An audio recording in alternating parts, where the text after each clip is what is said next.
Hello friends. तो आज हम लोग डिस्कस करने वाले हैं एक बहुत ही छोटे लेकिन दमदार पोएम को। इसका टाइटल है the lost dances of cranes. इसकी ऑथर हैं जूलियट विल्सन। इस पोएम के टाइटल को पढ़ने के बाद आप लोगों को ऐसा नहीं लग रहा कि ये किसी ऐसी चीज़ पे फोकस करती है जो पहले होती थी पर अब नहीं, मतलब जो पहले एग्जिस्टेंस में थी लेकिन अब वो नहीं है। तो आप बिल्कुल सही सोच रहे हो। इस पोएम में क्रेन्स और उनके ब्यूटीफुल डांसेस के बारे में बताया जा रहा है। इस पोएम को स्टार्ट करने से पहले आप लोग देख लीजिए क्रेन के कुछ पिक्चर्स और उसके बॉडी फीचर्स। आई गेस आप लोगों में से बहुत सारे बच्चों ने क्रेन्स को कभी देखा भी नहीं होगा। Am I right? Hope I am right. कितने खूबसूरत है ये, अमेजिंग।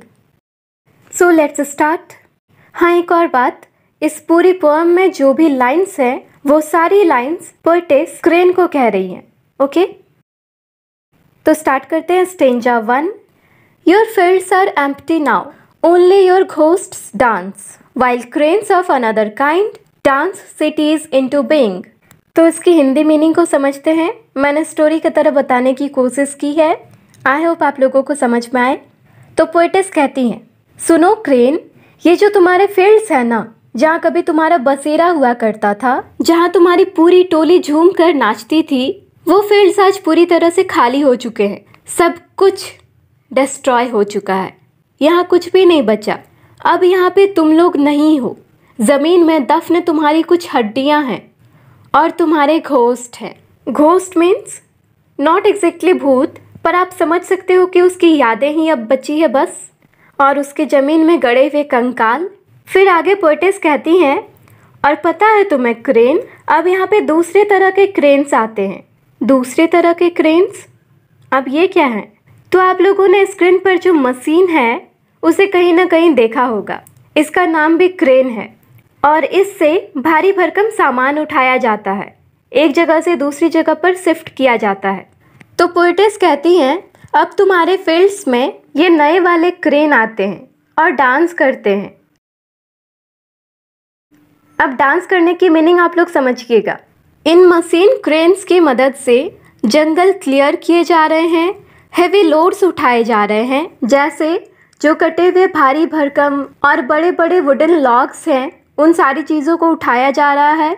और कभी कभी तो पूरा मकान ही उठाने के लिए इस्तेमाल किया जा रहा है। आप लोगों को YouTube पर बहुत सारे वीडियोस मिल जाएंगे जिसमें आप लोग साफ साफ देख सकते हो कि क्रेन के मदद से पूरा का पूरा घर को ही शिफ्ट किया जा सकता है। तो इस तरह से ये cranes to and fro move करके नई सिटीज़ को वजूद में ला रहे हैं, या आप कह सकते हो नई सिटीज़ को बसाने का काम कर रहे हैं। All that remain of you are a fading crackle of your energy and some grainy video footage. इस स्टेंजा में पोएटेस कहती हैं, सुनो क्रेन, तुम तो अब लगभग खत्म हो चुके हो। अब बस बचा क्या है? तो टेप रिकॉर्डर में तुम्हारी आवाज़ें, तुम्हारी क्रैकलिंग करने की आवाज़ें, और वीडियो टेप्स में तुम्हारी कुछ धुंधली तस्वीरें। यहाँ पर fading crackle of your energy का मतलब है crackling cries of the bird now fading on old recordings. मतलब क्रेन की जो आवाज़ थी वो आजकल हमें कहीं सुनने को नहीं मिलती है। वो आवाज़ें बस रिकॉर्डिंग तक ही सीमित रह गई है। और ग्रेनी वीडियो फुटेज का मतलब है unclear images of birds on old video tapes. मतलब इन क्रेन्स की जो तस्वीरें हैं अब थोड़ी धुंधली हो चुकी है, तो उसी की अनक्लियर इमेजेस हैं वीडियो टेप्स पे। अभी तो हमारे पास इंटरनेट है, तो हम गूगल करके इन बर्ड्स की पिक्चर्स को देख सकते हैं या फिर यूट्यूब पे इनके वीडियोस को देख सकते हैं, लेकिन रियलिटी में इन्हें कभी नहीं देख पाएंगे। अब है last stanza, that people in the new cities will watch to marvel at the wonders the world once held. अब लास्ट स्टेंजा में पोएटेस फ्यूचर जनरेशन के बारे में बता रही हैं। आज से 10-20 साल बाद जब आप कभी भी इन क्रेन्स को गूगल करोगे तो आपको बहुत आश्चर्य होगा कि एक समय में दुनिया में इतने खूबसूरत और आकर्षक बर्ड्स भी हुआ करते थे। और दूसरी वजह हैरानी की ये होगी कि आप लोगों ने रियलिटी में इन्हें कभी देखा ही नहीं होगा। आपको भी लगेगा, अरे भाई ये क्या अजूबा है।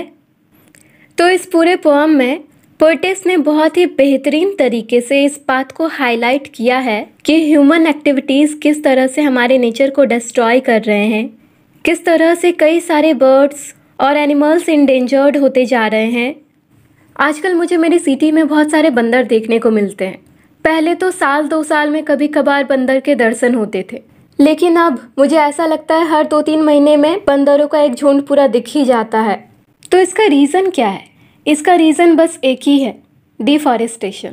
इन बंदरों की बात छोड़िए, आप लोगों ने न्यूज़पेपर में आए दिन पढ़ा होगा कि कहीं चीता घुस आया, किसी के घर में मगरमच्छ घुस आया, तो कहीं पे लोमड़ी या फिर हाथी ने हमला कर दिया।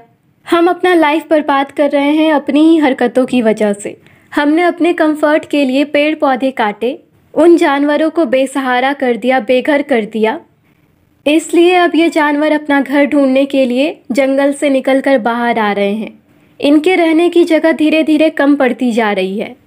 तो ये क्या करेंगे? आकर हम पर ही हमला करेंगे। We need to think about this deeply.